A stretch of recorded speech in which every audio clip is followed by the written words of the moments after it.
محمد رسول الله. Innal hamdalillah nahmaduhu wa nasta'inuhu wa nastaghfir wa na'udzu billahi min sururi anfusina wa min sayyiati a'malina may yahdihillahu fala mudhillalah wa may yudhlilhu fala hadiyalah. Asyhadu an la ilaha illallah wahdahu la syarikalah wa asyhadu anna Muhammadan abduhu wa rasuluhu la nabiyya ba'dah. Allahumma shalli wa sallim wa barik ala sayidina Muhammadin wa ala alihi wa ashabihi ajmain amma ba'd. Qala Allah ta'ala fil Qur'anil Karim, a'udzu billahi minasyaitonir rajim. Bismillahirrahmanirrahim. Ya ayyuhalladzina amanu taqullaha haqqa tuqatih wa la tamutunna illa wa antum muslimun. Wa qala ya ayyuhan nasu taqu rabbakumul ladzi khalaqakum min nafsin wahidah wa khalaqa minha zawjaha wa bassa minhuma rijalan katsiran wa nisaa wattaqullaha alladzi tasaaluna bihi wal arham innallaha kana 'alaikum raqiba. Masyarul muslimin rahimani wa rahimakumullah. Alhamdulillah pada kesempatan siang hari ini kita bisa dipertemukan oleh Allah Subhanahu wa taala dalam keadaan sehat walafiat tanpa kekurangan satu apapun. Semoga pertemuan kita pada siang hari ini dalam rangka melaksanakan kewajiban kita untuk melaksanakan sholat Jumat di Masjid Kampus Universitas Gadjah Mada menjadi sarana bagi kita untuk saling nasihat dan menasihati dalam rangka kebenaran dan juga kesabaran. Kemudian sholat beriringkan salam senantiasa kita aturkan pada uswatun hasanah kita, suri tauladan kita, siapa lagi kalau bukan Rasulullah Shallallahu Alaihi Wasallam beserta para keluarganya, para sahabatnya, para pengikutnya hingga akhir zaman. Semoga kita adalah bagian dari umat beliau yang mendapatkan syafaatnya di yaumil akhir nanti. Pada kesempatan siang hari ini, seperti pada Jumat-Jumat sebelumnya, khotib tidak ada henti-hentinya untuk menasihati diri pribadi dan juga jamaah sekalian. Marilah kita sama-sama berusaha untuk senantiasa meningkatkan ketakwaan kita kepada Allah Subhanahu wa taala. Takwa yang sebenar-benarnya takwa, menjalankan perintah Allah dan kemudian menjauhi larangannya. Jamaah yang dimuliakan oleh Allah Subhanahu wa taala, pada kesempatan siang hari ini izinkan kami selaku khotib untuk menyampaikan satu topik yang saya kira menjadi sangat relevan dalam kehidupan sosial politik kita. Judulnya adalah umat Islam melawan buta politik. Mengapa tema politik yang diangkat dalam kesempatan hari ini? Karena khotib merasa bahwa ada persoalan terkait dengan cara kita sebagai masyarakat Indonesia dalam memahami bagaimana tugas dan tanggung jawab kita sebagai warga negara dan di saat bersamaan sebagai warga umat Islam. Tema ini saya pilih juga untuk mengingatkan kepada kita semua bahwa dalam Islam urusan keumatan dan juga kepemimpinan merupakan persoalan yang sangat fundamental. Ini tidak lain karena kita melihat banyak sekali kebijakan-kebijakan yang dihasilkan oleh rezim pemerintahan banyak menyulitkan kehidupan masyarakat kita. Kebijakan-kebijakan yang tidak sensitif dan kedap dari masukan-masukan publik. Dan ketika kita melihat berbagai macam kesalahan-kesalahan yang terjadi di depan mata kita, apakah kita hanya memilih diam dan mendiamkan? Apakah kita hanya menyerah pada kehinaan dan pasrah oleh keputusasaan? Itu semua adalah tugas dan tanggung jawab kita. Maka ketika ada sekalipun umat muslim yang kemudian membiarkan kemungkaran terjadi di sekeliling kita, maka sebenarnya ini adalah umat muslim telah kehilangan sebagian esensi dari keimanannya. Sebab Rasulullah Shallallahu Alaihi Wasallam pernah bersabda, "Malam yahtamma bi amril muslimin falaisa minha."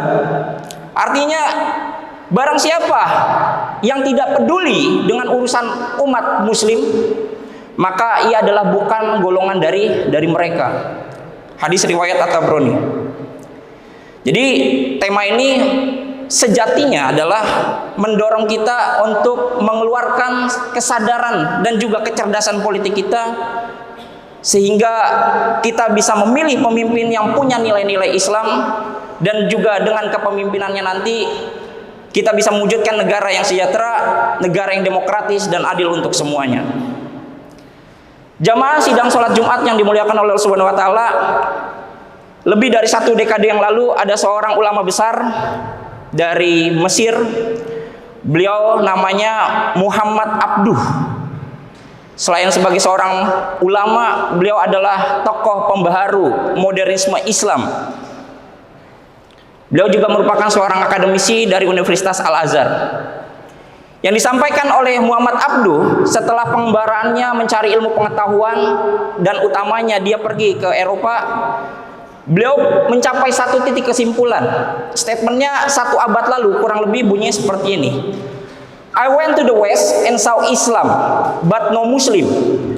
And I got back to the East and saw Muslim, but no Islam. Bayangkan dalam 1 abad, Syekh Muhammad Abduh telah memberikan peringatan kepada kita semua bahwa beliau telah menyaksikan dunia barat yang telah berabad-abad menjadi pusat peradaban, pusat teknologi, dan di sanalah nilai-nilai Islam itu diajarkan dan juga dipraktikkan lewat keadilan, lewat penegakan hukum, lewat amanah dari para pemimpinnya, lewat hak asasi manusia yang dihormati, lewat pendidikan yang kemudian memberikan kesadaran kritis kepada siswa maupun mahasiswanya, pada kesehatan yang kemudian bisa aksesibel tanpa melihat latar belakang siapa mereka, pada lapangan pekerjaan yang mudah diakses oleh mereka tanpa harus ada orang dalam. Disitulah letak bagaimana kemudian nilai-nilai Islam dipraktekkan dalam kehidupan berbangsa dan juga bernegara. Tapi kemudian Syekh Muhammad Abduh memberikan peringatan kepada kita. Tapi di timur kita melihat masjid semarak, ramai di mana-mana. Isinya orang berjubah, berjenggot. Tapi yang terjadi apa? Yang terjadi adalah tata kelola pemerintahannya buruk. Korupsi terjadi di mana-mana. Hukum kemudian tidak dibuat sebagaimana mestinya. Kemiskinan merajalela, pengangguran di mana-mana, meritokrasi diabaikan sedemikian rupa. Dan disinilah kemudian kita menyadari bahwa pernyataan Syekh Muhammad Abduh 1 abad yang lalu itu bukanlah sebuah celaan kepada dunia Islam. Ini merupakan diagnosis, dan hari ini kita menyadari bahwa ada data atau indeks yang turut mengafirmasi apa yang disampaikan oleh Syekh Muhammad Abduh. Jadi sekarang ada indeks namanya Islamicity Index. Ini salah satu indeks yang sangat menarik bagi saya. Jadi indeks ini mengukur sejauh mana negara-negara yang ada di dunia itu telah mempraktekkan nilai-nilai Islam di dalam kehidupan sehari-hari. Jadi di sini Islam itu bukan agama, bukan sebatas agama. Islam adalah cara kita berkehidupan, berbangsa dan bernegara. Jadi dibuatlah indeks namanya Islamicity Index. Dan yang menarik dari itu semua adalah bagaimana kemudian data pada tahun 2024-2025 menunjukkan 5 negara top 5-nya itu diduduki oleh negara-negara barat. Yang pertama adalah Irlandia, kedua Islandia, diikuti oleh Selandia Baru, Denmark, dan juga Belanda, yang menempati peringkat teratas di dalam Islamicity Index. Pertanyaan berikutnya adalah yang muncul, bagaimana dengan nasib atau indeks dari negara-negara Islam? Nah, di sini kemudian kita cek di mana peringkat Indonesia. Oh, Indonesia jadi mediocre, berada di peringkat 56. Arab Saudi berada di peringkat 100. Pakistan berada di peringkat 133. Dan di layer paling bawah itu adalah negara Afghanistan, Sudan, dan Suriah. Yang ketiganya merupakan negara yang menganut Islam, mayoritas dari masyarakatnya beragama Islam. Dan ketika kita compare, kita ubah perhitungannya dengan memasukkan hanya negara-negara Islam saja, maka indeksnya dari 0 sampai 10, median dari negara-negara muslim itu hanya berada di angka 3,87. Nah, ini kan sesuatu yang membuat kita tercengang. Ternyata negara-negara yang kemudian selama ini mungkin kita anggap, Mas, LGBTQ ada di sana, Mas, di sana child free, Mas, tapi di saat bersamaan kita kemudian diam-diam mengabaikan bahwa kemajuan, bahwa pendidikan, bahwa teknologi, bahwa kesehatan, bahwa hak asasi manusia itu telah lebih dulu hidup di sana. Nah, di sini kemudian saya ingin tegaskan bahwa ini bukan serangan terhadap dunia Islam. Ini bukanlah hal yang kemudian membuat kita harusnya jiper. Ini adalah kompas di mana nilai-nilai Islam justru lebih banyak dipraktekkan oleh mereka yang tidak menyebut diri mereka sebagai Islam. Dan faktor ini salah satunya lebih banyak dikontribusikan dari ketidakberdayaan umat Islam dalam mengelola tata kelola pemerintahannya. Ketidakberdayaan umat Islam di dalam bagaimana mereka berpolitik. Ketidakberdayaan dan ketidakmampuan Islam di dalam melakukan konsolidasi keumatan, dan pada akhirnya adalah yang lebih parah, masyarakatnya jauh dan menjadi buta politik. Jamaah yang kemudian dirahmati Allah Subhanahu wa taala, buta politik di sini yang saya maksud bukanlah mereka yang nggak hafal nama partai politik. Bukan juga mereka yang kemudian tidak hafal nama-nama menteri dan juga wakil menteri yang jumlahnya memang sangat banyak. Buta politik di sini adalah mereka yang benar-benar tidak memahami bagaimana caranya relasi kuasa bekerja. Bagaimana kemudian kebijakan publik dieksekusi, dibentuk di dalam parlemen. Dan kemudian ketidakpahaman atas hak-hak yang kemudian dimiliki oleh masyarakat itu sendiri. Karena secara diam-diam atau secara langsung hak-hak tersebut telah habis dirampas oleh mereka yang sedang berkuasa. Sehingga di titik ini kita sebenarnya telah membiarkan mereka yang kemudian memiliki otoritas, yang memiliki kewenangan untuk kemudian memanfaatkan dari kebutaan politik dari mayoritas masyarakat kita. Allah Subhanahu wa taala pernah berfirman di dalam Quran surat Az-Zumar ayat 9. Di sini disampaikan, "Qul hal yastawil ladzina ya'lamuna wal ladzina la ya'lamun." Kira-kira artinya, katakanlah, apakah sama orang-orang yang mengetahui dengan orang-orang yang tidak mengetahui? Dalam ayat ini sebenarnya Allah memberikan pertanda kepada kita bahwa ilmu itu luas, ilmu itu tidak terhingga. Termasuk juga bagaimana cara kita memperdalam ilmu selain ilmu agama, yakni ilmu tentang cara bernegara, ilmu hukum, ilmu politik, ilmu kebijakan publik, dan ilmu-ilmu lainnya yang menyokong peradaban sebagai umat. Ini adalah ilmu yang kemudian menyokong sistem dan juga peradaban kita. Sehingga di titik ini kemudian umat yang bodoh tentang cara kerja negara, maka kemudian umat ini adalah umat yang paling mudah dijajah dan juga ditipu oleh mereka yang berkuasa. Kemudian pemikir politik Islam kontemporer, sebut saja namanya Rached Ghannouchi, dia menulis satu buku judulnya Public Freedoms in the Islamic State. Ini terbitan Yale University tahun 2022. Di dalam buku ini dibahas ada beberapa aspek yang kemudian sebenarnya itu adalah nilai-nilai Islam, tapi kemudian ini seolah-olah diabaikan oleh umat Islam itu sendiri. Pertama adalah soal kebebasan berpendapat. Padahal di dalam Islam kebebasan berpendapat itu sangat diagungkan. Kemudian kebebasan berorganisasi, berpartisipasi secara politik aktif, dan kemudian bicara tentang transparansi dan juga akuntabilitas terhadap kekuasaan. Nah, ini bukan nilai-nilai impor dari Barat. Ini adalah nilai-nilai yang secara inheren menjadi bagian sistem dari Islam sebagai sebuah agama. Nah, Ghannouchi kemudian menunjukkan bahwa konsep suro misalnya di dalam Al-Quran ini bukanlah sebatas musyawarah yang sifatnya seremonial.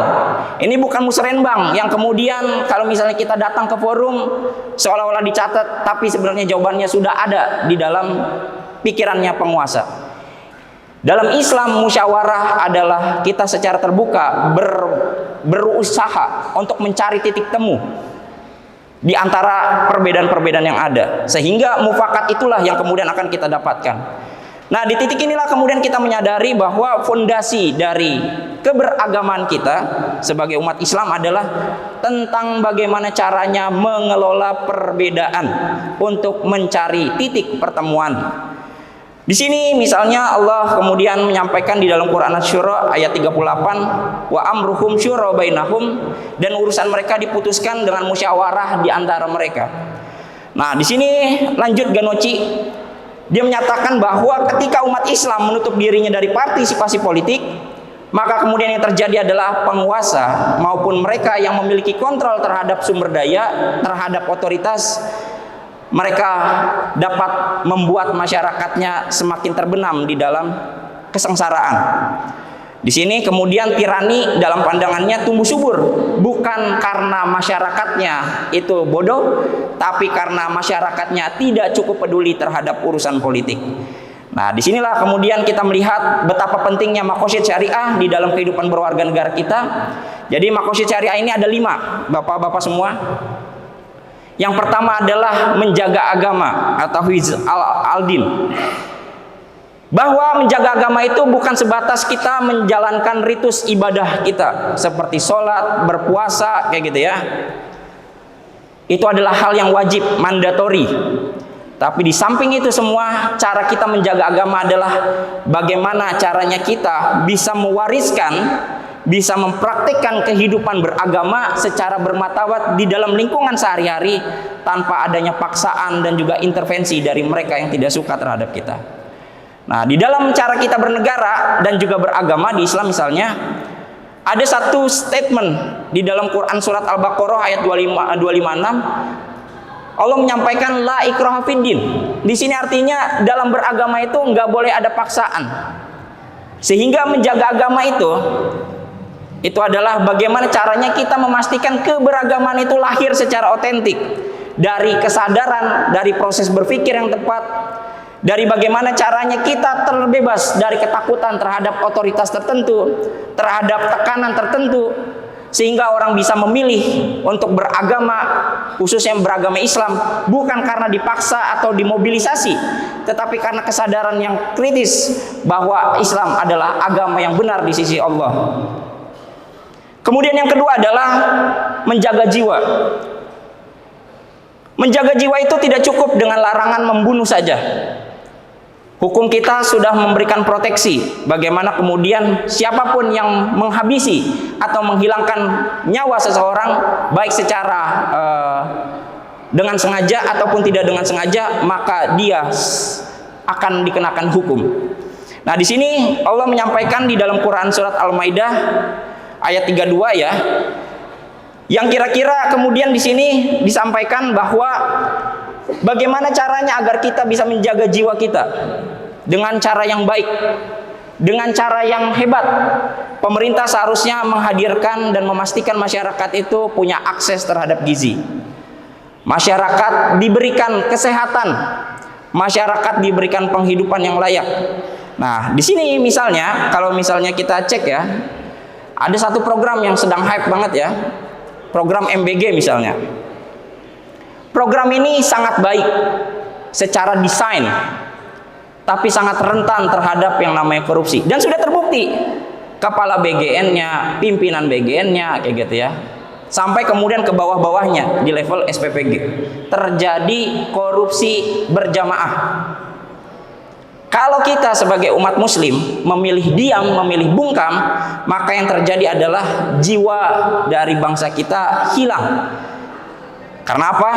Karena ternyata ini adalah dosa jariah, dosa publik, yang kemudian membuat anak-anak kita seharusnya bisa mendapatkan lebih daripada hidangan sekali ya, sehari dapat satu porsi, maka kemudian harusnya orang tuanya diberikan lapangan pekerjaan yang layak sehingga dia bisa memberikan makanan yang lebih layak buat anak-anaknya. Maka disinilah kemudian kita harus mempertanyakan bagaimana itu bisa terjadi. Kemudian poin yang ketiga adalah menjaga akal. Jadi tentang bagaimana negara seharusnya memproteksi akal warga negaranya. Karena menjaga akal berarti tidak mau dibodohi. Menjaga akal artinya mampu berpikir mandiri dan juga berpikir kritis. Menuntut penjelasan yang lebih, tidak puas dengan apa yang kemudian terjadi. Dan kemudian pada akhirnya di dalam Al-Quran bahkan 13 kali disampaikan oleh Allah, afala ta'qilun, apakah kamu gak berpikir, kayak gitu ya, apakah kamu gak gunakan akal kamu? Karena apa? Karena akal adalah pembeda antara manusia dengan makhluk Allah yang lain. Maka kemudian ketika kita melihat kebijakan yang kemudian menggerogoti kemampuan negara untuk misalnya menyediakan fasilitas publik, lapangan pekerjaan yang layak, maka disitulah tugas kita untuk menolak dibodohi dan terus mempertanyakan kebijakan negara. Yang keempat adalah menjaga keturunan. Apa yang kemudian diwariskan oleh kita kepada generasi mendatang, bukan cuma harta, tapi bagaimana caranya sistem yang proper, sistem yang bisa long lasting, yang bisa memastikan hadirnya keadilan antar generasi, lingkungan yang nyaman. Anak-anak generasi kita bisa tahu apa yang namanya critical minerals, hutan yang kemudian belakangan digunduli jumlahnya luar biasa. Ini luar biasa sekali kejadiannya. Dan pada akhirnya kalau misalnya kita cek, ini bukan yang terjadi di Papua, di berbagai macam daerah di Indonesia terjadi kerusakan alam, deforestasi luar biasa. Kalau misalnya manusia ada hukuman genosida, bisa nggak pemerintah kita mengajukan satu kebijakan terkait dengan pelaku ekosida? Perusakan terhadap alam itu juga harus dihukum sebesar-besarnya seperti halnya pelaku genosida. Itu adalah memastikan bagaimana negara hadir untuk menjaga keturunan bagi umat manusia dan juga peradaban. Nah, yang terakhir adalah tentang menjaga harta. Harta yang dimaksud bukan hanya milik pribadi, tetapi juga harta publik. APBN, pajak yang sehat, kayak gitu ya. Ini adalah upaya bagi kita untuk memastikan bahwa proses jalannya bernegara itu tidak serta-merta meninggalkan mereka yang ada di belakang. Maka dengan itu korupsi bisa hidup di tanah di mana ketika masyarakatnya abai terhadap kehidupan politik, dan korupsi hanya bisa dihentikan ketika kita semua sadar bahwa tugas peradaban kita adalah melawan buta politik. Jamaah yang dimuliakan oleh Allah Subhanahu wa taala, sebagai penutup khutbah yang pertama ini, saya ingin menyampaikan bahwa dalam sepekan terakhir misalnya mahasiswa, dosen-dosen, serikat pekerja itu telah melakukan aksi di berbagai macam daerah.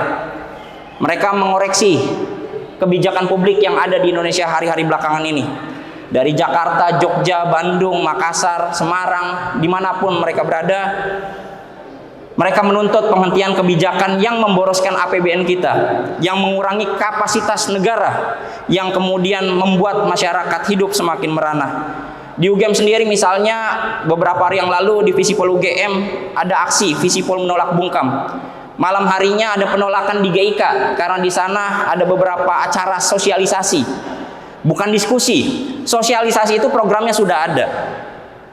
Tugasnya adalah mensosialisasikan saja. Tapi dialog diskusi itu hadir lebih dulu ketika program itu belum ada. Nah, ini yang dibutuhkan oleh kita semua. Bagaimana setiap kebijakan publik itu harus diaudit bahkan sejak dia masih di dalam ide. Oleh karena itu, hadirin yang dimuliakan Allah, ceramah ini, khutbah ini bukanlah sebatas provokasi. Ini adalah seruan moral terhadap kita semua. Apakah kita berani untuk bergeser dari sebatas amar ma'ruf menjadi amar ma'ruf nahi mungkar? Ini adalah tugas kita dalam bentuk yang paling nyata di era kita hari ini.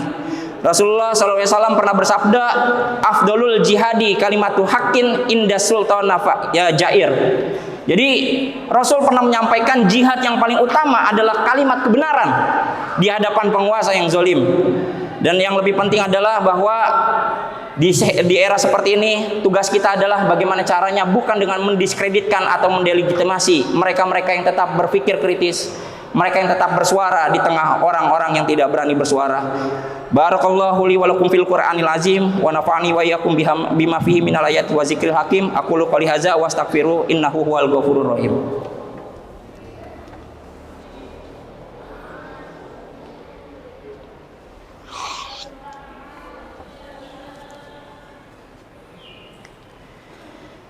Alhamdulillah Alhamdulillahilladzi hadana li hadza wa ma kunna linahtadiya laula an hadanallah wa innal hamdalillah wa ma arsala rasulahu bil huda wa dinil haq yuzhirahu ala dini kulli wa kafa billahi syahida asyhadu an la ilaha illallah wahdahu la syarikalah wa asyhadu anna muhammadan abduhu wa rasuluhu la nabiyya ba'dah. Allahumma sholli wa sallim wa barik ala sayyidina Muhammadin wa ala alihi wa sahbihi ajmain amma ba'du. Dalam sidang khutbah kedua ini, khatib menyampaikan untuk mengingatkan kita tentang satu hal, Islam tidak pernah memisahkan urusan kita tentang politik dan juga cara kita beragama. Nabi Muhammad SAW pernah merupakan seorang pemimpin. Dia adalah pemimpin umat. Dia memimpin sholat sekaligus memimpin negara. Masjid Nabawi adalah pusat ibadah, tapi juga di saat bersamaan merupakan pusat untuk membuat kebijakan publik. Maka bagi kita sebagai seorang muslim, janganlah kita abai terhadap politik, janganlah kita abai terhadap kehidupan sosial di sekitar kita. Mari kita upayakan yang terbaik dan bisa kita lakukan untuk menolong sesama kita. Dan di titik inilah kita kemudian berupaya untuk memastikan bahwa kebijakan-kebijakan yang hadir di dalam kehidupan bernegara kita bisa kita kontrol dan kita bisa pastikan bahwa kita adalah bagian kontributif di dalam perubahan sosial politik kita. Mari kita bermunajat pada Allah Subhanahu wa taala agar doa-doa kita dikabulkan oleh Allah Subhanahu wa taala. Mari kita tadahkan kedua tangan kita dan bermunajat pada Allah Subhanahu wa taala. Bismillahirrahmanirrahim. Innallaha wa malaikatahu yusholluna 'alan nabi. Ya ayyuhalladzina amanu shollu 'alaihi wa sallimu taslima.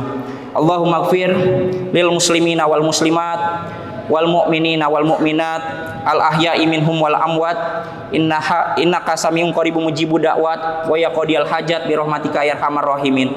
Allahumma aizal islam wal muslimin wa ahlikil kafarata wal musyrikin wa damir a'daka ad-din bi rahmatika ya arhamar rahimin. Rabbana ighfir lana wa li ikhwanil ladzina sabaquna bil iman wa la taj'al fi qulubina ghillan lil ladzina amanu rabbana innaka ra'ufur rahim. Allahumma arinal haqqa haqqan warzuqna tiba'ah wa arinal batila batila warzuqna tiba'ah. Wa sallallahu ala sayyidina Muhammadin wa ala alihi wa sahbihi wa ajmain. Walhamdulillahi rabbil alamin. Aqimis shalah. La ilaha illallah Muhammadun Rasulullah.